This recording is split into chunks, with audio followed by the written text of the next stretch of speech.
Hello everyone, आप सब कैसे हैं। मैं उम्मीद करता हूं कि बहुत अच्छे होंगे और अपनी पढ़ाई को बहुत अच्छे से कर रहे होंगे। मैं आकाश कुमार बढ़ाना आईसीटी वर्चुअल क्लासरूम में आपका बहुत बहुत स्वागत करता हूं मेरे प्यारे बच्चों। जैसा आपको पता है कि हमारी 8th क्लास है और 8th क्लास में हम लोग देख रहे हैं आपका पॉलिटिकल साइंस चैप्टर नंबर 1 हम लोग आपका प्रारंभ कर चुके हैं और चैप्टर नंबर 1 में अभी तक हमारा एक लेक्चर बहुत अच्छे से आपका कंप्लीट हुआ है और जिसके अंतर्गत हमने भारतीय संविधान की विशेषताओं को लेकर कुछ उसकी मूलभूत जानकारी, संसद की कुछ आपका मूलभूत जानकारी को हमने अपने कल के लेक्चर में देखा था। क्लियर है मेरे प्यारे बच्चों।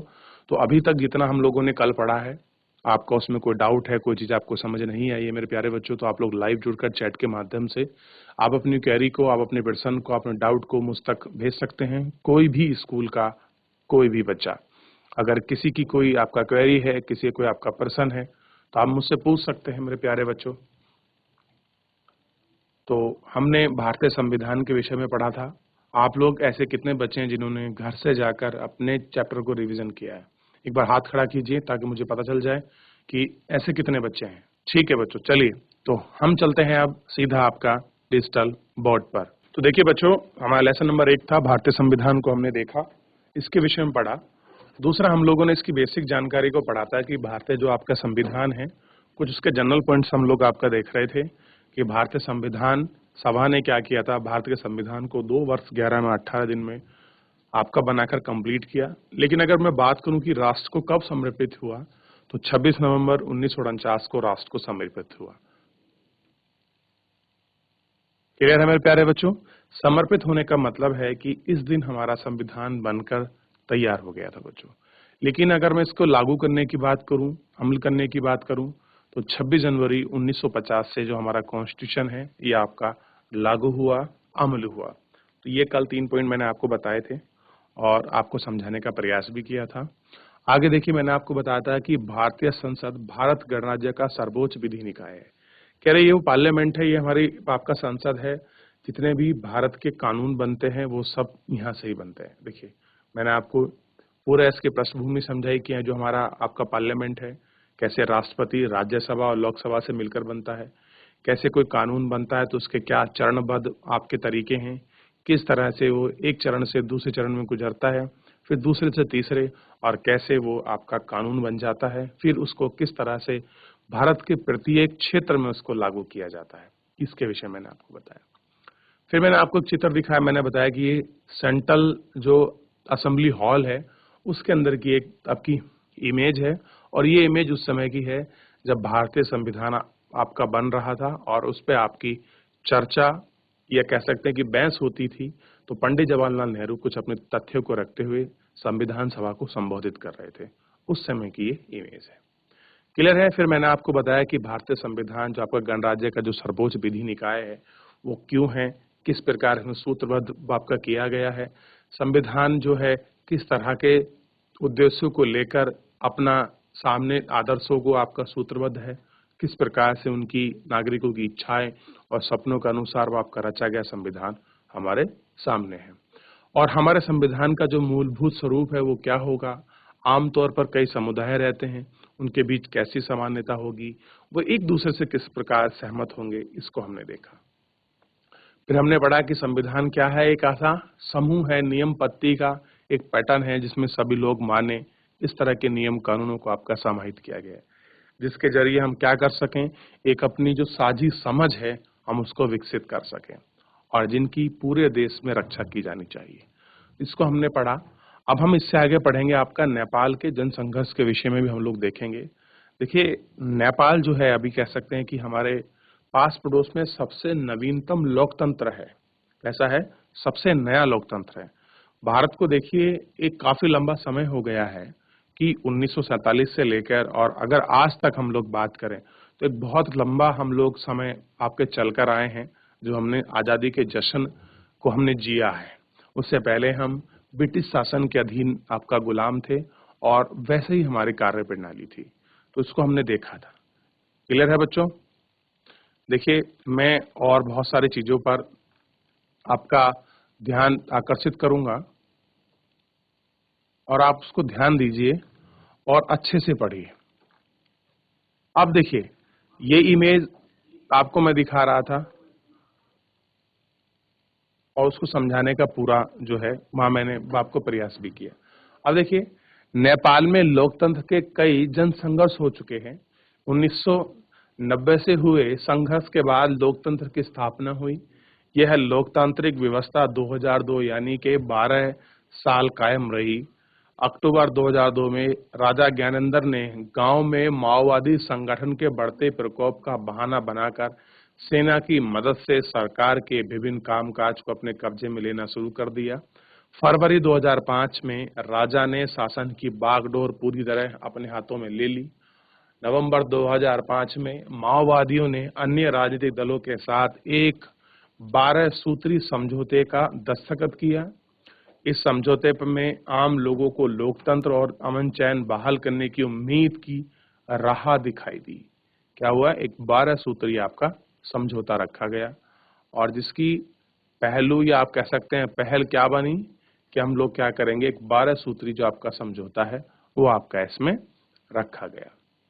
लोकतंत्र के लिए चल रहा यह आंदोलन 2006 तक अपने शिखर पर पहुंचा। यानी कि अगर इस आंदोलन की आप शुरुआत करें जो 1990 में आपका शुरू हुआ था, अगर इसका आप पीक पॉइंट देखेंगे तो जो उसका पीक पॉइंट था वो आपका 2006 में इसका बिल्कुल पीक पॉइंट था।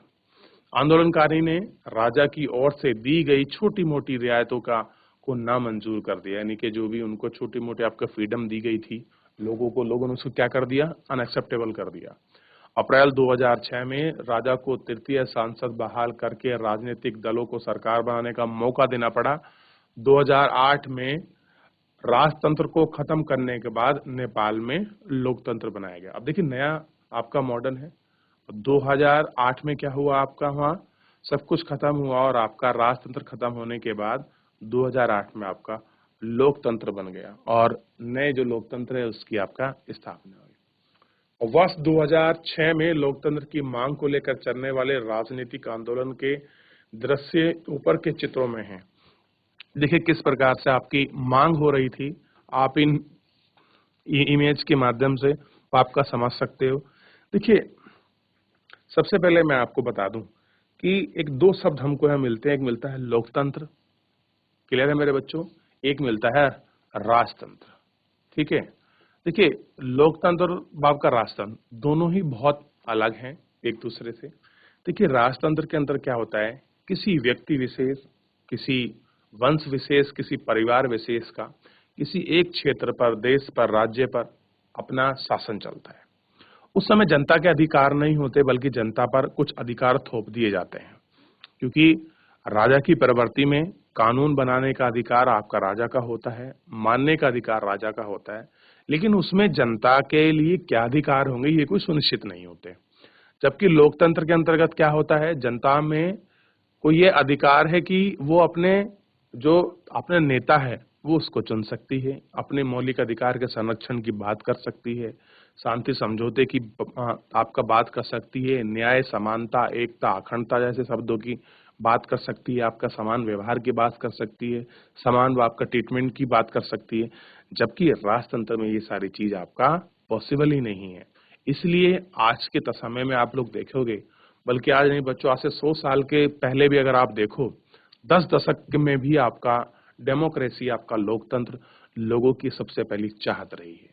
बड़े बड़े ऐसे देश रहे हैं जहां लोकतंत्र नहीं थे, लेकिन बढ़ती लोकतंत्र की लोकप्रियता को वो आपका देखते हुए लोगों ने अपने देश में लोकतंत्र को एक्सेप्ट किया है। अब देखिए, भारत विश्व का सबसे बड़ा डेमोक्रेटिक आपका कंट्री है, लोकतांत्रिक आपका देश है। लेकिन उससे पहले हम नेपाल की जो स्थिति है उसको समझने का प्रयास करेंगे और हम देखेंगे संविधान किस तरह से महत्वपूर्ण है, क्यों उसकी जरूरत है, इन सभी मुद्दों पर बात करने वाले। इन बातों का क्या मतलब है, यह समझने की कोशिश के लिए अगर आप लोग बात करोगे कि क्या चीजें हैं, किस प्रकार हैं, आइए इसको देखते हैं। यह समझने के लिए आइए दो बिल्कुल अलग अलग आपके परिस्थितियों पर गौर करेंगे। हम लोग दो आपका कंडीशन लेंगे और दोनों कंडीशन को हम लोग अलग तरीके से उसका ऑब्जर्व करेंगे, उसको आपका देखेंगे, फिर हम लोग उसका एनालिसिस करेंगे। देखिए, समाचार पत्रों के माध्यम से ऊपर दी गई खबर में बताया गया है कि नेपाल के लोगों ने हाल ही में एक अंतरिम संविधान को मंजूरी दी है। कह रहे हैं कि लोगों ने क्या करा है, अभी एक अंतरिम आपका संविधान बनाया है, यानी कि जब तक हमारे पास कोई आपका मजबूत कानून नहीं होते तब तक देश को आपका चलाने के लिए एक हम क्या करते हैं, आपका अंतरिम संविधान बनाते हैं। सवाल यह उठता है कि नेपाल में पहले से संविधान तो था, फिर उसे नए संविधान की जरूरत क्यों पड़ी?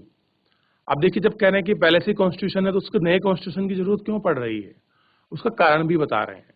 कह रहे हैं कि इसका कारण यह है कि कुछ समय पहले तक नेपाल में राजतंत्र था। कैसा था? राजतंत्र, यानी कि राजा का तंत्र। तंत्र का मतलब होता है सिस्टम। तो राजा का ही अपना सिस्टम बना हुआ था, अपने अनुसार वो राज करते थे, वहां राजा का शासन था। 1990 में बना नेपाल का पिछला संविधान इस सिद्धांत पर आधारित था कि शासन की सर्वोच्च सत्ता राजा के पास होगी।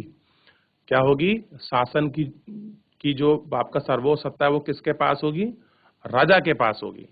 नेपाल के लोग कई दशक से लोकतंत्र की स्थापना के लिए जन आंदोलन आपका करते चले आ रहे थे। इस संघर्ष के फलस्वरूप 2006 में आखिरकार उन्हें राजा की सत्ता को खत्म करने में कामयाबी मिली।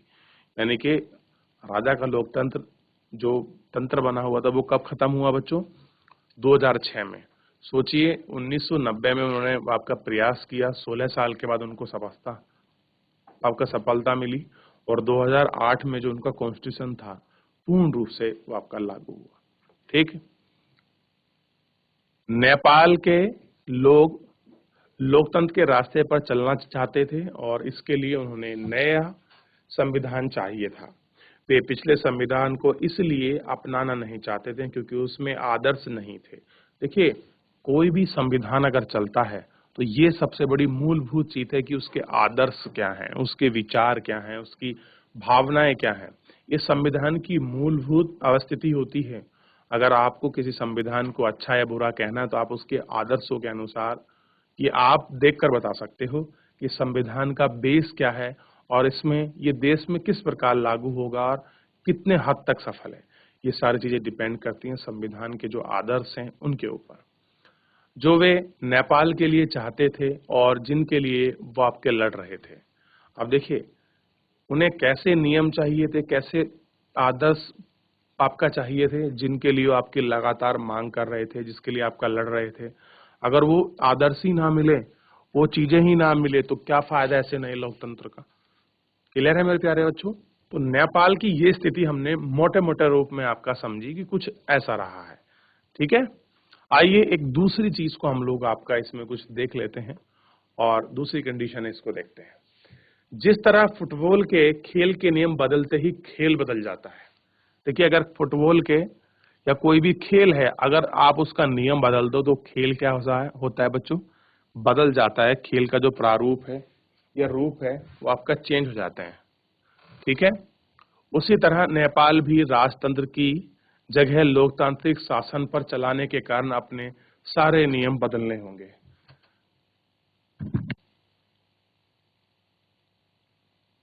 क्या करने होंगे? आपको सारे जो नियम कानून है वो आपको इसमें बदलने होंगे। ये उसकी आपका बात कर रहा है। ठीक है मेरे प्यारे बच्चों, चलिए, तो यहां तक जितना हमने पढ़ा, इसमें कोई दिक्कत है किसी को? पूछिए, किसी को कोई दिक्कत, कोई चीज आपको समझ नहीं आई हो, पूछ सकते हैं। देखिए, उसी तरह नेपाल को भी राजतंत्र की जगह लोकतांत्रिक शासन व्यवस्था पर आपका चलाने के लिए सारे नियम नए सिरे से होंगे। यानी कि जितने भी नियम चाहिए उनको नए सिरे से, नए समाज की रचना की जा सके। और कैसा समाज चाहिए हमको? हम नए समाज की बात करें।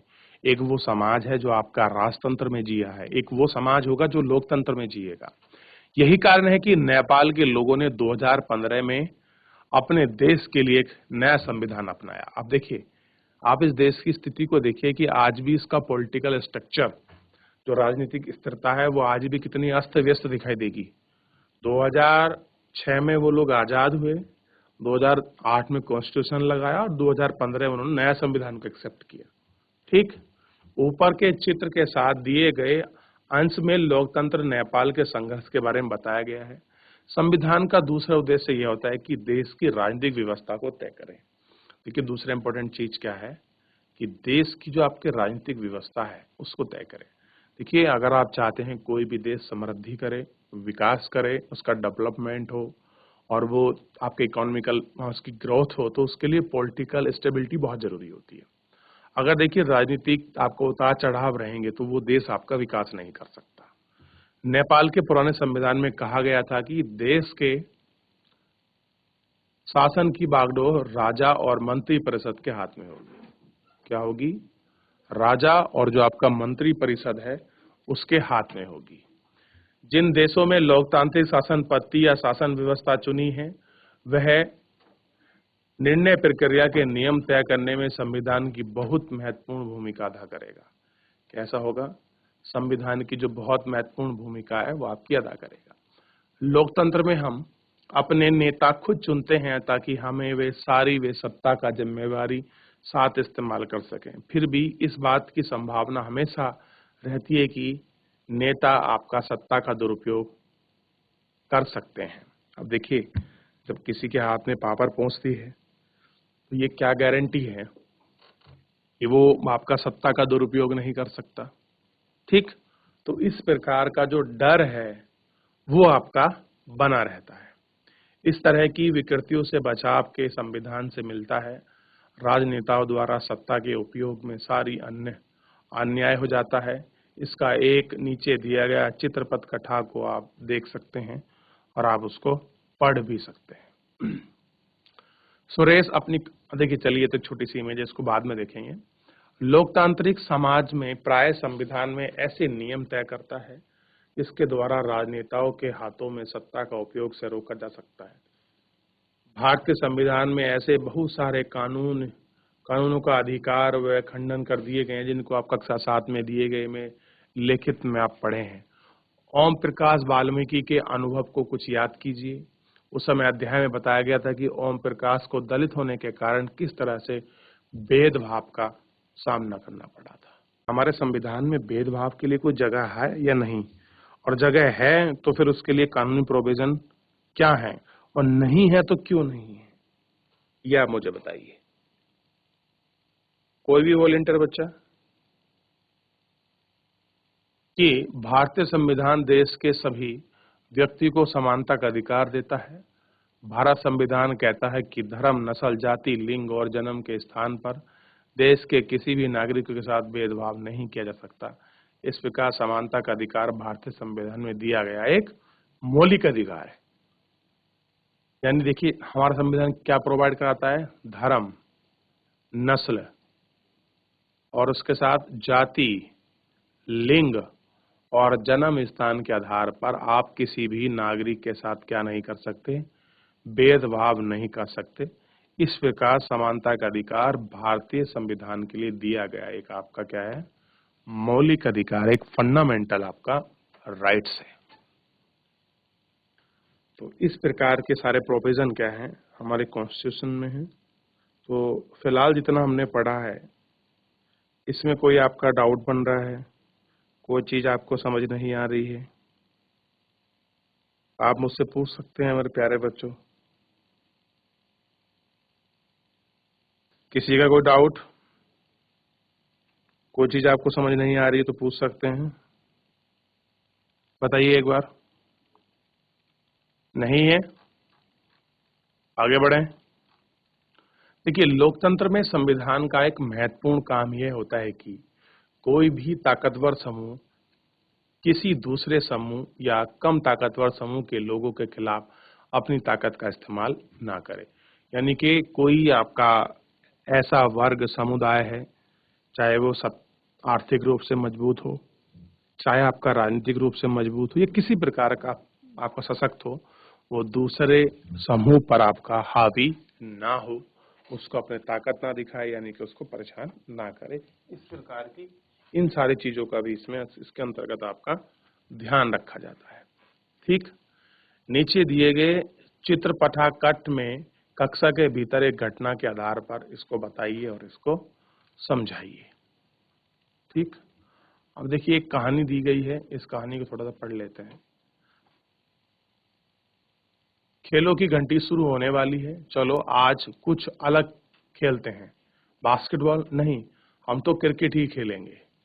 शिक्षक इस विवाद को हल करने के लिए दो पक्षों को हाथ उठाकर अपनी राय बताने के लिए कहा। हम हमें सादा वही करना पड़ता है जो आपके लड़के चाहते हैं, क्योंकि उनकी संख्या ज्यादा है। अब देखिए लड़की बात कर रहे हैं, एक कह रहे हैं कि हमको क्या खेलना है, बास्केटबॉल, लड़कियां कह रही, लड़के क्या बोल रहे हैं, हमको क्या खेलना है, तो आपका क्रिकेट। अब लड़की अब क्या किया, अब आपके टीचर ने, अब टीचर की जब ऐसी आपकी विवाद स्थिति होगी, किसी को क्रिकेट खेलना है, बास्केटबॉल, तो आपके टीचर ने क्या कहा कि मैं सभी पक्षों की राय जानना चाहता हूं, आप क्या करिए, उसके लिए हाथ उठा लीजिए। ठीक है, जब उसके लिए हाथ उठे तो पता लगा कि लड़कों की संख्या अधिक थी और लड़कियों की कम, तो इस तरह से उन्हें क्रिकेट खेलने का मौका आपका लड़कों को मिला, लड़कियों के नहीं। मैडम को फैसला लेने का कोई और तरीका सोचना चाहिए ताकि हमारी इच्छा पर भी गौर किया जा सके। क्या हो सके कि हमारी इच्छा पर भी गौर किया जा सके। यह तो होना ही था, लड़कों की संख्या ज्यादा थी, हाँ हाँ हम जीत गए। अब देखिए लड़के खुशी मना रहे हैं। ऐसा क्यों है? देखिए ये हमारे देश के अंदर भी लागू होता है। जब किसी किसी खास वर्ग समुदाय की जनसंख्या अगर अधिक होगी तो दूसरे समुदाय की जिसकी संख्या कम है उसके हितों को, उसकी इच्छाओं को दूसरे के मुकाबले कम महत्व मिलेगा, और यही है देश के अंतर्गत अखंडता को क्षति पहुंचाने वाले तत्व। तो हमारे संविधान में ऐसी व्यवस्था की गई है कि सब लोगों को समान लेके चला जाए। किसी का ये व्यक्ति विशेष या समुदाय की जनसंख्या के आधार पर दूसरों पे ऊपर कोई किसी प्रकार का जो फोर्स है वो आपका ना लगाया जाए, ना उसको सौंपा जाए मेरे प्यारे बच्चों। ठीक, अब देखिए तो इतना हम लोगों ने पूरा इसके अंतर्गत आपका देखा था, ये आपको ध्यान देना है। तो लोकतांत्रिक जो आपका नेपाल है, हम उसके जन संघर्ष के विषय में भी आपका देख रहे थे, स्थिति को हमने पढ़ा बच्चों। ये मैंने आपके कुछ आपका की पॉइंट को नोट किए हैं। क्लियर है कि कैसे 12 साल तक वो कायम रहे, कैसे मानवेंद्र राय शाह ने वो अपनी लोकतांत्रिक व्यवस्था चलाई, कैसे शिखर पर पहुंचा, और कैसे 2006 में राजा को तृतीय संसद बहाल करके राजनीतिक दलों को सरकार बनाने का मौका देना पड़ा, कैसे 2000 में राजतंत्र खत्म हुआ नेपाल में और लोकतंत्र की स्थापना हुई, इसको हमने देखा। तो इसी को हम लोग इतना इस लेक्चर के माध्यम से आपका पढ़ पाए, इसको समझ पाए और उसको देख पाए मेरे प्यारे बच्चों। तो कल हम लोग बात करेंगे आपका इसी चैप्टर में आपका संघवाद की। फेडिज्म क्या होता है, तो हम लोग कल संघवाद के विषय में पढ़ेंगे। तो फिलहाल जितना मैंने पढ़ाया है आप इसको एक बार मेरे प्यारे बच्चों घर से जाकर एक बार जरूर पढ़ के आइए और इसको एक बार जरूर देखिए। क्लियर है? तो आज हमने लोकतांत्रिक जो आपका नेपाल है उसके संघर्ष को हमने देखा, उसके संघर्ष को पूरा हमने पढ़ा और जाना कि कैसे नेपाल का आपका संघर्ष था। ठीक है, नेपाल में कैसे आपका जन आंदोलन हुए, इसके विषय में हमने आपका बहुत अच्छे से देखा।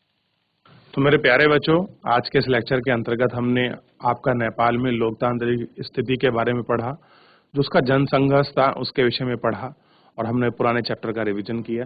तो फिलहाल आज के लिए इतना ही, मिलते हैं नेक्स्ट लेक्चर में। तब तक अपना ध्यान रखिए, स्वस्थ रहिए, अपनी पढ़ाई को बहुत अच्छे से करते रहिए। मुझसे जुड़ने के लिए आपका बहुत बहुत धन्यवाद।